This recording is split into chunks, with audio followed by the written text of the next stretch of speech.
an object has moved through a distance, can it have zero displacement? If yes, support your answer with an example.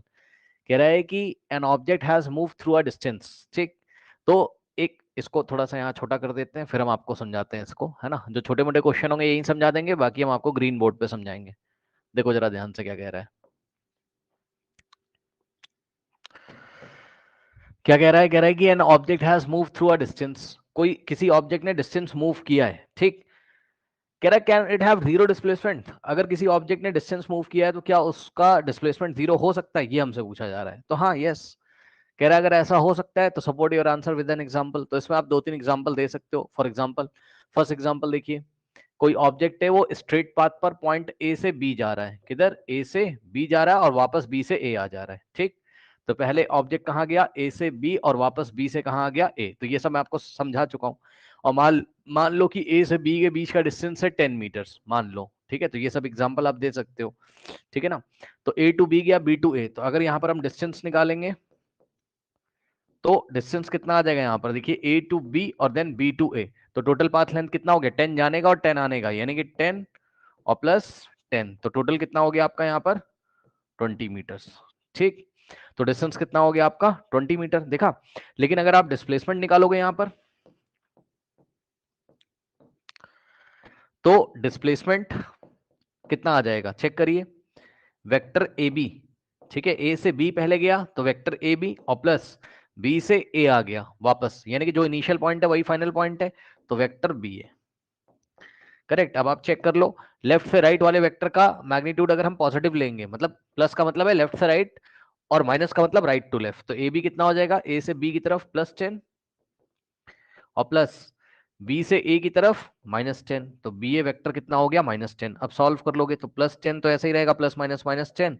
ये लीजिए कितना आ गया displacement, 0 metre. तो देखा, तो ये एक एग्जांपल हमने आपको दिखाया, जिस एग्जांपल में बॉडी ए से बी गई, वापस बी से ए पर आ गई। तो जो इनिशियल पॉइंट था वही फाइनल पॉइंट था। तो इनिशियल और फाइनल पॉइंट के बीच का शॉर्टेस्ट डिस्टेंस कितना हो गया, 0। तो डिस्प्लेसमेंट हो गया 0, लेकिन डिस्टेंस है। तो यही इसने बोला था कि क्या कोई ऐसा एग्जाम्पल आप बता सकते हो जिसमें डिस्टेंस तो होता हो लेकिन डिस्प्लेसमेंट 0 होता हो। यस, एक ही एग्जाम्पल है। और कौन सा एग्जाम्पल बताइए इसमें। और एक आप सर्कुलर पाथ पर मोशन का एग्जाम्पल दे सकते हो, ठीक। एक सर्कुलर पाथ इस तरीके से बना लोगे, ठीक है स्टूडेंट्स। और ये देखिए, ये पॉइंट ए है, और मान लो इस सर्कुलर पाथ की रेडियस है 7। अब मैं जानबूझ के इसकी रेडियस कितनी ले रहा हूँ, 7 ले रहा हूँ, ठीक। तो आर की वैल्यू कितनी यहाँ पर 7 है, उस जानबूझ के मैं ऐसे न्यूमेरिकल वैल्यू ले रहा हूँ, 7 मीटर से इसकी रेडियस भाई, मान लो, ठीक। अब मान लो कोई ऑब्जेक्ट है, वो ए से चल रहा है और घूमकर वापस ए पर आ जा रहा है। ये ए से चला और वापस ए पर आ गया है। तो अगर आपने लास्ट क्लासेस हमारी देखी हो तो उसमें हमने आपको बताया था कि डिस्टेंस, जब सर्कुलर पाथ पर कोई ऑब्जेक्ट एक साइकिल पूरा कंप्लीट करता है यहां से वापस यहां पर, तो कितना डिस्टेंस ट्रेवल करता है, सरकमफेरेंस के इक्वल 2πr, याद है 2πr। और मान लो कि इस एग्जांपल में मैं आपको बता दे रहा हूं जो पाई की वैल्यू है वो 22/7 है। ये मैथ्स में मैंने आपको पढ़ाते टाइम बताया था, ठीक है, कि जो पाई की वैल्यू होती वैसे तो 3.14 समथिंग समथिंग होती, नॉन टर्मिनेटिंग नॉन रिकरिंग, लेकिन हम फिजिक्स या केमिस्ट्री में, ठीक है, कभी कभी सिनेरियो को देखते हुए कैलकुलेशन को इजी करने के लिए पाई का अप्रॉक्स वैल्यू कितना लेते हैं, 22/7, ठीक। तो बहरहाल मोटी मोटी बात है, आप पाई का वैल्यू 22/7 लोगे। अगर आपने मैथ्स की क्लास नहीं करी कोई बात नहीं, पाई का वैल्यू 22/7। तो यहां से डिस्टेंस कितना हो जाएगा, 2 इंटू, और पाई की जगह हम कितना लेंगे, 22/7। ओके, देखो पाई की जगह हमने क्या रखा, 22/7, और आर की जगह हम कितना रखेंगे, 7 मीटर्स, ठीक। तो 7 से 7 कैंसिल हो गया, और 2 इंटू 22, आंसर कितना आ जाएगा, 44 मीटर। तो इस तरीके से डिस्टेंस कितना हो गया, 44 मीटर। तो देखा, हम क्या बोलेंगे, when a body is moving on a circular path, it start from point A and stops at point A after completing one cycle, ठीक।